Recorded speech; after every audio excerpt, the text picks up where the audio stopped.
तो प्यारे बच्चों, आप सभी का स्वागत है हैप्पीनेस क्लास में। हैप्पीनेस क्लास के बारे में आज हम चर्चा करेंगे। आज हमारी दूसरी हैप्पीनेस क्लास है, हैप्पीनेस एक्टिविटीज डे 2।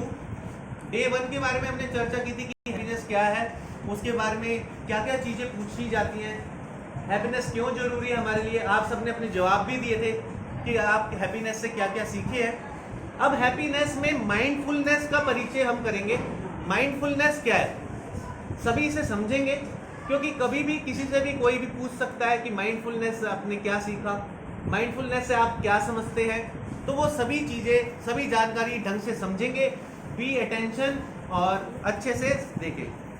अब माइंडफुलनेस क्या होती है, गतिविधि, उसके बारे में हम समझते हैं। शिक्षक विद्यार्थियों को बताएं कि इस गतिविधि के द्वारा हम अपना ध्यान पहले से कर रहे कार्य से हटाकर वर्तमान से लेकर आते हैं।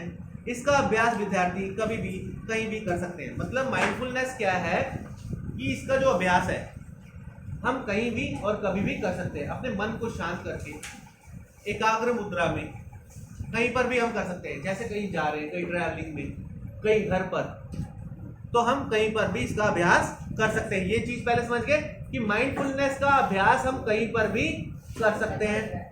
दूसरा पॉइंट इसका कहता है कि वह आरामदायक स्थिति में बैठकर, चाहे तो कमर सीधी करके आंखें बंद कर लें।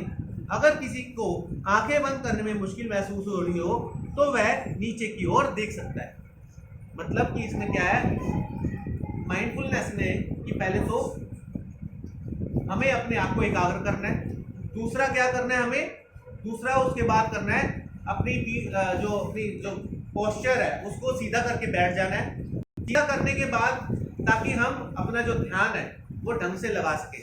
जो हमारा पोस्चर यानी कि जो हमारा कमर है वो अगर सीधी रहेगी तो हम ढंग से एकाग्रता की ओर ध्यान लगा सकते हैं। आगे हमें ये ध्यान रखना है अपना हाथ डेस्क पर, ये डेस्क है, अपना हाथ डेस्क पर या अपने पैरों पर रख सकते हैं। इस तरह से अपना हाथ डेस्क पर या अपने पैरों पर इस तरह से रख सकते हैं।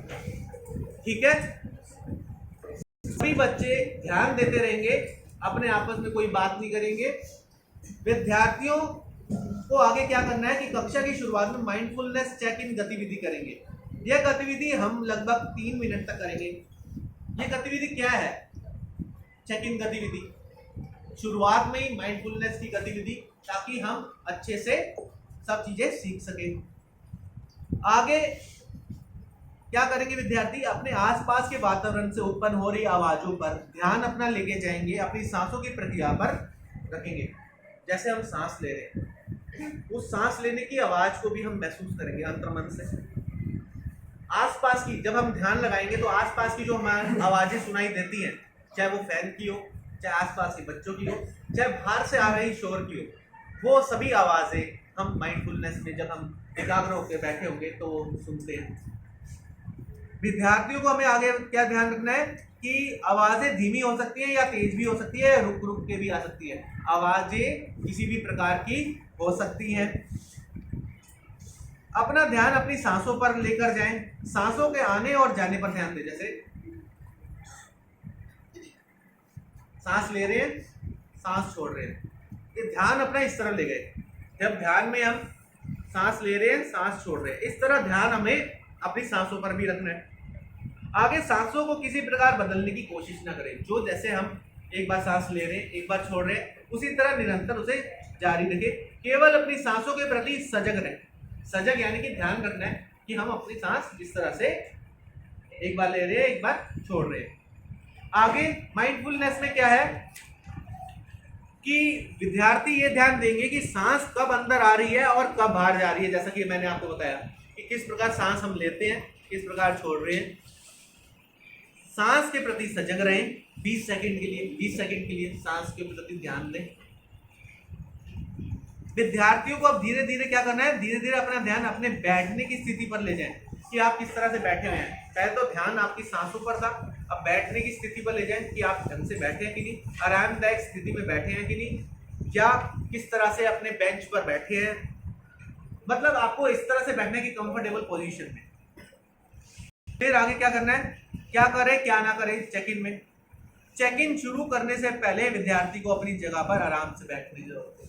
मतलब चेक इन शुरू करने से पहले सबसे पहले बच्चे अब भी आराम से बैठ जाएं, तभी तो माइंडफुलनेस ढंग से शुरू हो सकती है।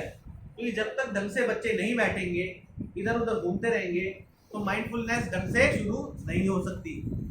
गतिविधि के दौरान यदि विद्यार्थी का ध्यान भटकता हुआ प्रतीत हो तो उसका नाम लिए बिना पूरी कक्षा का ध्यान देने के लिए कहें। यानी कि अगर मुझे लग रहा है कि माइंडफुलनेस के दौरान, ध्यान के दौरान इस बच्चे का एग्जाम्पल ध्यान नहीं है, तो क्या है, मैं इसका नाम लिए बगैर यूं ध्यान दूंगा कि सभी बच्चे अपना ध्यान एकाग्र रखें, अपना ध्यान इधर उधर ना लेके जाएं।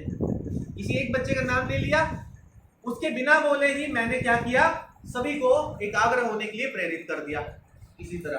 तो ये चीजें कुछ महत्वपूर्ण हैं जो कि माइंडफुलनेस में हमें ध्यान रखनी है। माइंडफुलनेस से क्या क्या होगा, माइंडफुलनेस से अटेंशन हमारी क्लियर होगी, दिमाग स्थिर होगा, जो हम चीजें भूल जाते हैं, याद रखने में मुश्किल होती है, वो धीरे धीरे हमें याद रहने लग जाएगी। मन शांत होगा तो हमारे अंदर अच्छे विचार आएंगे, अच्छे विचारों के कारण ही हमारी सोच अच्छी होगी। तो ये सब चीजें माइंडफुलनेस के कारण ही आएंगी। तो आज हमने माइंडफुलनेस के बारे में सीखा और करेंगे।